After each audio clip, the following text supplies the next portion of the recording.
Hello everyone, welcome to this Saturday edition. Today I'm going to address a serious concern all of you have been sharing with me over Facebook, emails, and of course even YouTube.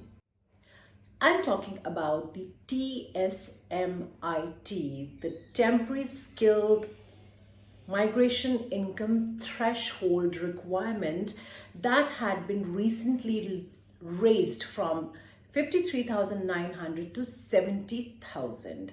Now, a lot of applicants who have applied for a 491 visa or are applying for the second stage, that is the 191 visa, or are considering applying for a 491 visa have been literally baffled by this news, because they feel that probably the Australian Migration Department has toughened the criteria for 491 applicants by raising the minimum income they need to achieve per year continually for 3 years out of the 5 years, from 53,900 to 70,000. So let's look deeper into this news.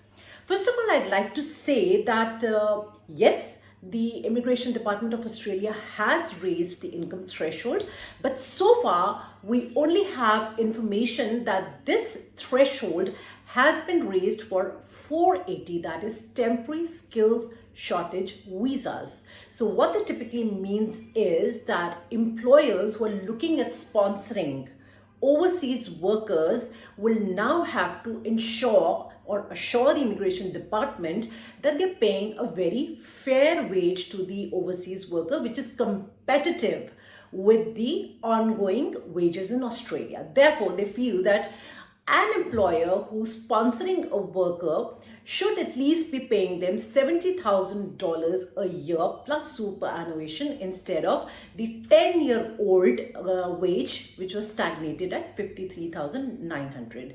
Now, whether this requirement expands on to the 491 or the 191 applicants is yet to be seen.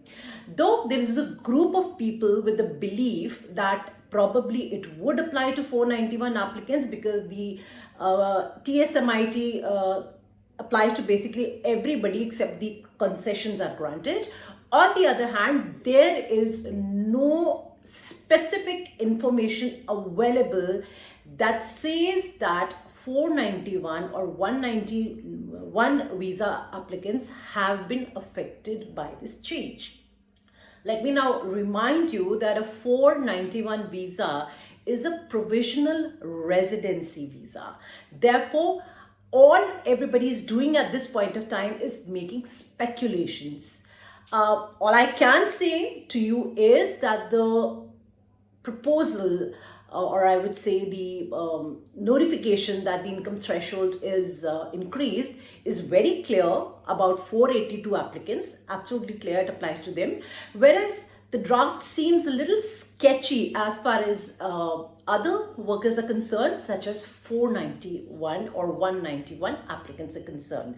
Therefore, amidst these speculations, I would not really like to say that it does expand on to 491 applicants. I do not see anything in front of me from the Immigration Department Australia that clearly says that the 491 applicants are going to be affected, or let's say this raise in income threshold will be applying to 491 applicants as well.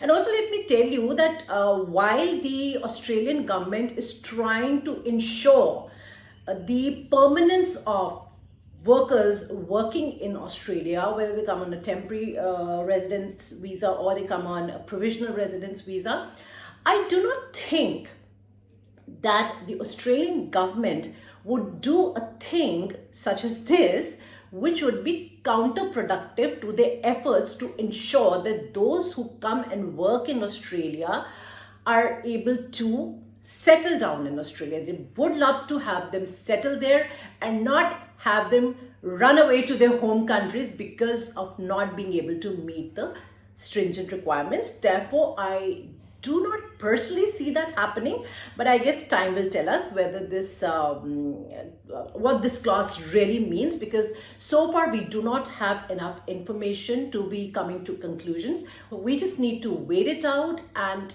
see what the further clarifications are offered by the Home Affairs Australia. The other very important news I want to share with you is about the state of Northern Territory. While everyone knows that the state of Northern Territory's nomination criteria is always very, very tough. They're looking for a hoard of documentation such as financial evidence. They're looking at strong commitment to living in Northern Territory. They need extensive job search and so on. That has been quite a deterrent for many applicants as well. Just about a couple of days back, we were surprised to receive pre-invites from the state of Northern Territory for some of our clients who had indicated Northern Territory as their preferred states on the expressions of interest. And interestingly, all the Northern Territory was asking for was to confirm that your UI is updated, check your skills assessment is still valid, and ensure that your English proficiency score is also valid. And the applicants were asked to sign the declaration, just sign the deprecation through the email and send it in a form of return email. That is just about all. They have not given any further instructions, so we need to see. However, any of you whose occupations have been removed from other states and find themselves in a limbo, or those of you who've been looking at being nominated from Northern Territory, I do not think things could get easier than this. Please go ahead and check your occupation on their occupation list. If your occupation is listed there and you meet the eligibility criteria, which is again very, very basic, it's 65 points minimum, at least 6 bands in each section. Some occupations, very few occupations need 3 years of experience. However, most occupations do not need any experience. That is experience beyond what has been enough to get you a skills assessment. You should go ahead and lodge an EOI and indicate Northern Territory as your preferred state, and you never know, you may get a pre-invite very soon. So I'll keep it to this. Until next time, bye-bye and take care.